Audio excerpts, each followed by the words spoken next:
નમસ્કાર, આપ જોઈ રહ્યા છો સ્પાર્ક ટુડે ન્યૂઝ. પાલિકાની તિજોરીમાં આવક થાય તો શું આસિસ્ટન્ટ મ્યુનિસિપલ કમિશનરને નથી ગમતું?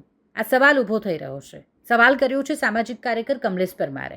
તેઓ પાલિકાની વડી કચેરી ખાતે પહોંચ્યા હતા.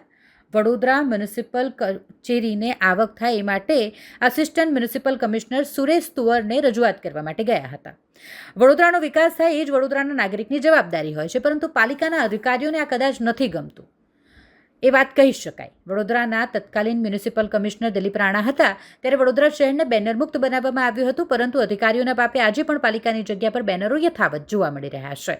સામાજિક કાર્યકર કમલેશ પરમાર દ્વારા 15 દિવસ વડોદરા શહેરના અલગ અલગ જગ્યાએ સર્વે કરીને પાલિકાની વડી કચેરી ખાતે રજૂઆત કરવામાં આવી, પરંતુ આસિસ્ટન્ટ મ્યુનિસિપલ કમિશનર સુરેશ તુવરને જ્યારે તેઓ રજૂઆત કરવા માટે ગયા ત્યારે તેઓ દ્વારા અરજદારને સ્પષ્ટ ના પાડી દેવામાં આવી અને સ્પષ્ટ કહી દેવામાં આવ્યું કે આ ઓફિસમાં રજૂઆત નહીં, તમારે તો 203 નંબરની ઓફિસમાં જવાનું હોય, તેમ કહી પોતાની જવાબદારીમાંથી છટકી ગયા હોય તેવું લાગ્યું.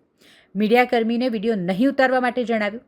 આ અધિકારી પોતાની જાતને મ્યુનિસિપલ કમિશનર સમજી બેઠા છે કે શું, એ એક મોટો સવાલ ઊભો થઈ રહ્યો છે. સામાજિક કાર્યકર જ્યારે 203 નંબરમાં ગયા તો ત્યાં પણ અધિકારી હાજર ન હતા. તેથી આસિસ્ટન્ટ મ્યુનિસિપલ કમિશનર સુરેશ તુવર બધાને તેમજ સામાન્ય નાગરિકને પણ ગોળ ગોળ ફેરવતા હશે, ત્યારે વડોદરા શહેરની જનતા વિશ્વાસ જીતનાર મ્યુનિસિપલ કમિશનર અરુણ મહેશ બાબુ હવે આસિસ્ટન્ટ મ્યુનિસિપલ કમિશનર સુરેશ તુવર પર કંઈક કાર્યવાહી કરે છે કે કેમ તે જોવું રહ્યું.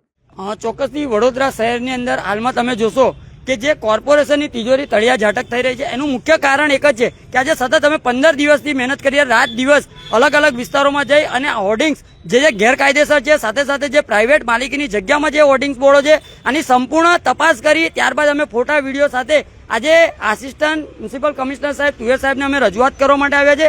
એનું મુખ્ય કારણ એક જ છે કે આ અધિકારીઓને એસી કેબિનમાંથી બહાર નથી નીકળવું.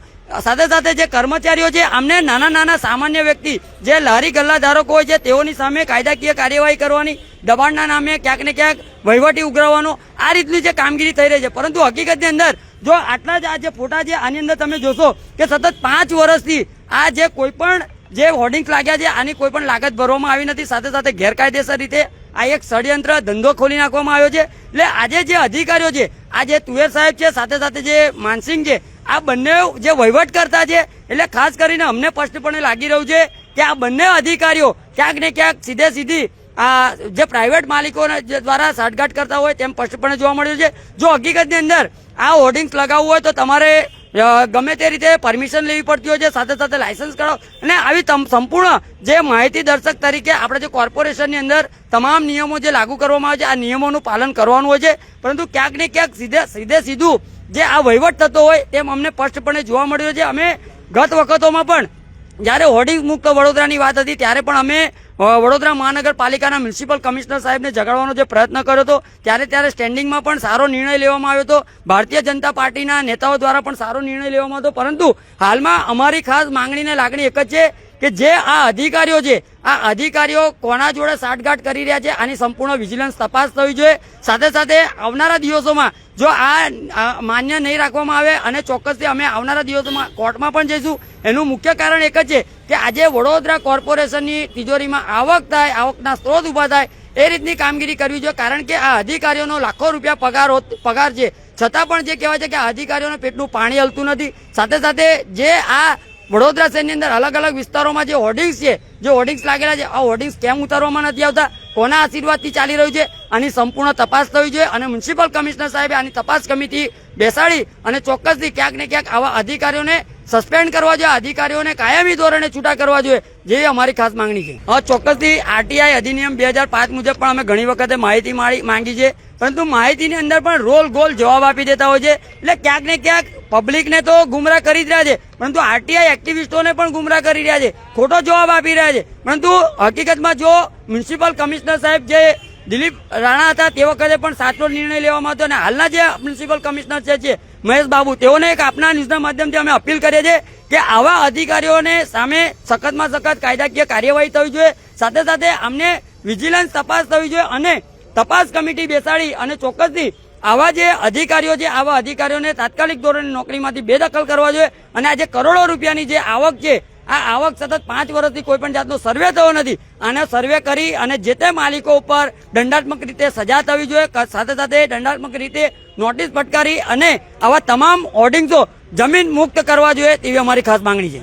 ચોક્કસથી આવનારા દિવસોમાં જમીનદોસ્ત કરવામાં નહીં આવે, સાથે સાથે આ તમામ હોર્ડિંગ્સો જપ્ત કરવામાં નહીં આવે તો અમે ગુજરાત સરકારને પણ અમે આ લેખિતમાં રજૂઆત કરીશું, મુખ્યમંત્રી સુધી પહોંચીશું. સાથે સાથે કોર્ટના દરવાજા જો ખટકાવવા પડશે તો ખટખટાવીશું, કારણ કે વડોદરા શહેરનો વિકાસ થંભી જાય છે અને વડોદરા શહેરનો વિકાસ નથી થતો. એનું મુખ્ય કારણ એક જ છે કે આ એક હોર્ડિંગ્સ બોર્ડની તમે જો કદાચ લાગત ભરવાનો આવે તો લાખો ને કરોડો રૂપિયા, એટલે ક્યાંક ને ક્યાંક આ કરોડો રૂપિયાનો એક ભ્રષ્ટાચાર થઈ રહ્યો છે. સીધી અધિકારીઓના ખિસ્સામાં આવક જતી હોય છે અને કોર્પોરેશનની તિજોરીને નુકસાન થતું હોય છે. ત્યારે આ હવે નહીં ચલાવી લેવામાં આવે, કારણ કે વડોદરા શહેર આજે સૌથી પાછળ રહી ગયું છે. અમદાવાદ, સુરત, રાજકોટ, ભાવનગર આવા તમામ શહેરો આગળ છે, પરંતુ વડોદરા શહેર કેમ આગળ નથી એનું મુખ્ય કારણ એક જ છે. એક જ ખુરશી પર બેસનારા અધિકારીઓ આ કાયમી ટકી રહેતા હોય છે અને સીધા વહીવટ એમના ખિસ્સામાં જતો હોય છે એવું સ્પષ્ટપણે લાગી રહ્યું છે. જેના કારણે હવે અમે આજે તંત્રને તો જગાડવાનો પ્રયત્ન કરી રહ્યા છે. વડોદરા શહેરની અંદર અલગ અલગ વિસ્તારોમાં ફરી અને 800 જેટલા ફોટા તો અમે પાડી લાવ્યા છે, સાથે સાથે સબૂત અંગાતે આવ્યા છે, જે પુરાવા સાથે આવ્યા છે. પરંતુ જો આ પુરાવાના અધીન કામગીરી કરવામાં નહીં આવે તો ચોક્કસથી આવનારા દિવસોમાં અમે કોર્ટમાં પણ જઈશું. સામાજિક કાર્યકર આવ્યા છે, એમની રજૂઆત તમે નથી સાંભળતા તેની વાત એમને જણાવ્યું છે કે એમની જે ઓફિસમાં અરજી આપવાની ત્યાં અરજી આપવાની સૂચના આપી છે.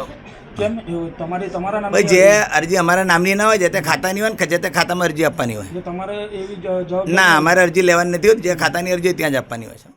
ચોક્કસથી વડોદરા કોર્પોરેશનની આવકનો સ્ત્રોત વધારવા માટેનો અમારો એક નાનકડો પ્રયત્ન છે કે કોર્પોરેશનની અંદર આવક થાય તો ચોક્કસથી વડોદરા શહેરનો વિકાસ થાય. પરંતુ જે આસિસ્ટન્ટ કમિશનર તુવેર સાહેબ એ પોતાના મગજની અંદર તુરમકાન સમજતા હોય કે પછી એમને હોદ્દો મળી ગયો છે એટલે કંઈક અભિમાન આવી ગયો હોય તેવું સ્પષ્ટપણે જોવા મળી રહ્યું છે. જો રજૂઆત તો તમે કોઈ પણ લઈ શકે છે, કોઈ પણ અધિકારી લઈ શકે છે, કયા ખાતાની તપાસ હોય છે એ પછીનો વિષય હોય છે. પરંતુ જ્યારે અમને એવું કીધું કે અમારા ડિપાર્ટમેન્ટમાં નથી આવતું, તો આસિસ્ટન્ટ કમિશનર એટલે કે જમીન મિલકત કોમર્શિયલની ઉપરનો વિભાગ હોય છે.